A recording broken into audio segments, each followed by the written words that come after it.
Yeah, model. Oh, first tell me about yourself. I'm good now. Yeah, good. About yourself.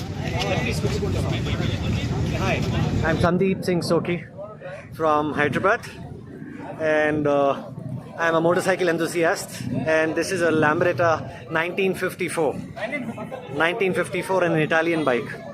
An Italian bike which is 150cc, which is shaft driven. That's a shaft driven motorcycle. You completely restored it over here. So this is restored in India, bought all the parts and sourced from Italy. Sourced from Italy. Yeah.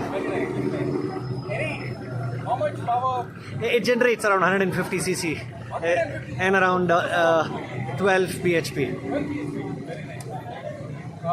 Anything about other bikes that you own? This show I would like to talk about. This is a 75th Independence celebration year with the club Deccan Heritage Automobile Association. So we have a get together every year, and then we have some vintage motorcycles which have come up here, among 45 to 50 motorcycles, around 30 cars.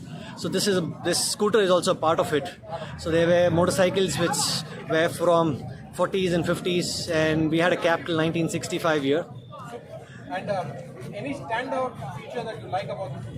It's unique. It's like a small toy which is itself shown in the picture and also in the video. So shaft driven is really nice. Yeah. And you put oil separately, or else it goes in the fuel itself? It runs with a 3-speed gear, and it's a 2-stroke motorcycle, yes. You don't put oil into that. It's a 2-stroke motorcycle which you have oil in it, yes. It's a mixed 2T oil in Where it. the fuel tank? The fuel tank is towards this side. That's a luggage compartment, yeah, toolbox. Tires are really unique. The tires are unique. It's a white wall tire sourced from America, and with a stepney on it. So you have an option where you can put a stepney in the front, and also you have a bracket there, so you can also fix a bracket with the stepney there. So there's no chain. It's a shaft-driven motorcycle, so you don't require a chain for it. Super. Thank you so much. My pleasure. Thank you. Man. Super, you did good.